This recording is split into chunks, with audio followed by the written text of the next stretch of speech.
Hello, my abnormal family. I got another one for you. Before we get started, though, I just wanted to tell you all that the release of my Girl Scout Final Conclusion will be coming out pretty soon. Again, another big thank you to Cassie for helping me do it. Without her, I would not have been able to find out the information that I have at hand. Probably going to ruffle some feathers in that video. I have some theories that may not go well with the investigation and how they done it. But of course, I don't have a boss over my head telling me what I have to do and what I don't have to do. I can just go by the truth. One of the videos we're going to look at today is a good video. It reminds me of some things that happened at my granny's. And I think y'all are going to enjoy it. I enjoyed it. So we'll go ahead and jump right into this video. Oh, one last thing I forgot. Had a person comment on my last video saying, "Oh, your numbers are down, your numbers are down." Well, last time I checked, the plus sign means you're going up.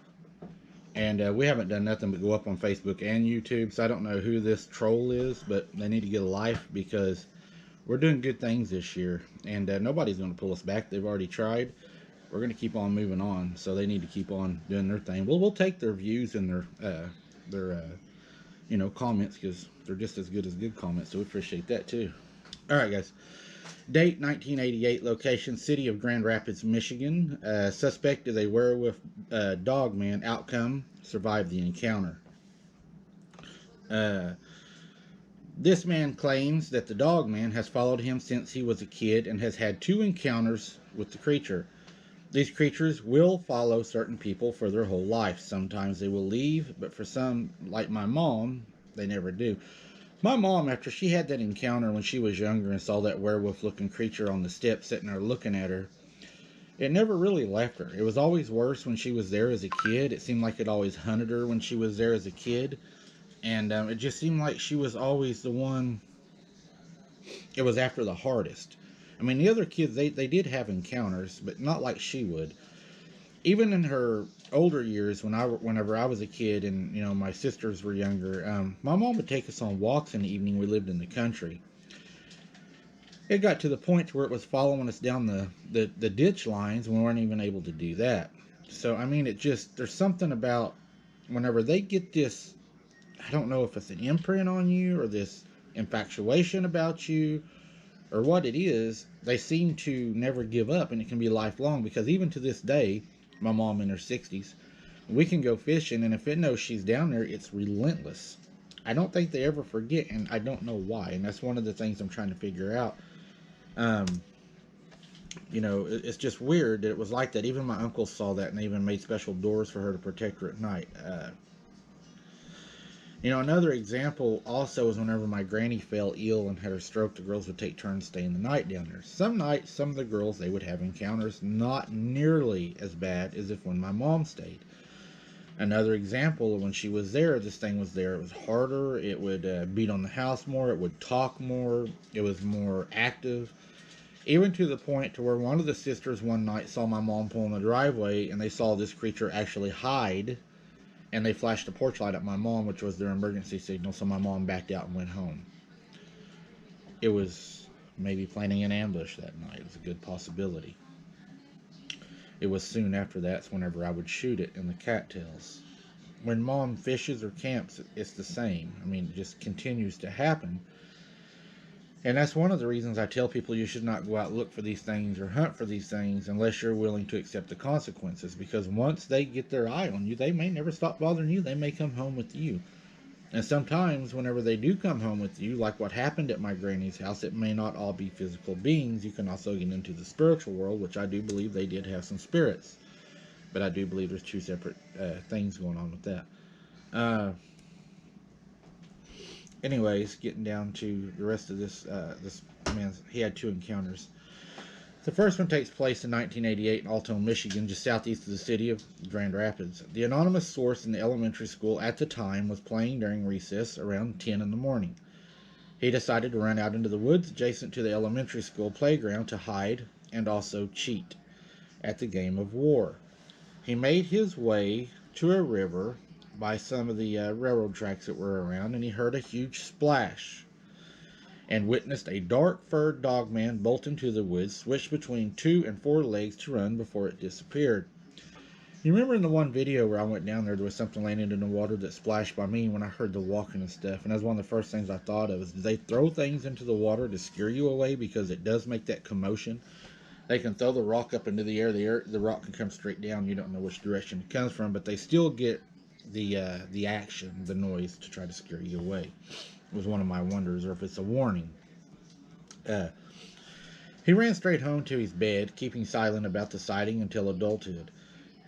He described it as 80 feet tall, 300 pounds, blue-eyed this time, and seeming almost like a timber wolf, but upright and with longer legs.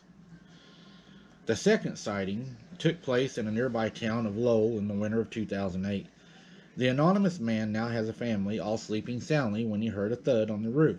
His canine-related childhood memories immediately flooded back without prompt. He quietly snuck outside, and that's when the very same blue-eyed dogman poked his head out from on top of the roof, staring directly at him. Then the dogman leaped 30 feet from the roof and bolted on all fours to the tree line, only to stand up and stare at this man for a full minute. Whenever I would go to my granny's and stay, it would get on her roof, and while it was on her roof, we could hear it walking up there and stuff like that. And we used to hear knocking at the door and stuff, and they would like rip the door open, my uncle and them, as soon as it would happen, nothing would be there. Well, later on they got to thinking, well, it's because it was on the roof. It was probably hanging over and knocking to try to get the women to open the door, and if they would have, there's no telling what would have happened. It would also get up in the trees. We've seen them in the trees many a time, so they could look through the windows, just sitting in the tree, you know, watching us through the windows, just casually watching us. But it was weird. He fully ran at the dogman with the machete that he had brought out with him. The dogman just stared at him, almost grinning now, before uttering a single audible word. Remember, we got a single word in the other video where it said Ghidorah. So now it's going to say another single word. It says, don't. Simple, single, audible word. The dogman looks at him and says, don't. The man stopped dead in his tracks and was overwhelmed by the supreme, weird sense of calm. He dropped his machete and backed away slowly, and the dogman turned and walked calmly into the woods, disappearing, to never be seen again. Again, the using the one word is like in the video that I just released about the one digging at the grave. And I've always told you guys that I believe that they can talk, but we have only at my granny's have ever heard them use one word anyways. One stood out on the sidewalk one night. Said my granny's name over and over while it had its hand extended under the yard light in the dark shade, doing this at the house, saying her name over and over and over until they finally shut the doors. It was wanting her to come out to it. It also said my mom's name through the water cooler the night that I was laying in there, again one word. Number two, it has also mimicked mechanical noises such as a bell my granny would ring when she fell ill that she would need help. It got to where it could make that exact noise. We later found out the reason it was making that noise is because it was in the tree by my grandma's window and was watching the girls maneuver back and forth to take things to my granny.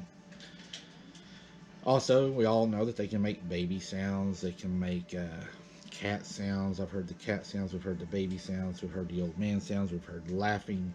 I'm sure they can make, they've done cows, we've heard that. I'm sure the whistling, but I'm sure they could also make mechanical sounds that they may have heard over and over a lot, like maybe a boat running, or, somebody hunting, or, just other things they've picked up. And that's things that you need to be aware of in the woods. Just because you hear something that may sound familiar to you does not mean that it may be what that is. For instance, somebody may sound like they're chopping the wood for a camping spot. You go over there and find out that it was actually wood knocks to lure you over there. So just be careful when you're out and about, and don't take sounds for granted. Be safe, vigilant, and always aware of what's going on around you.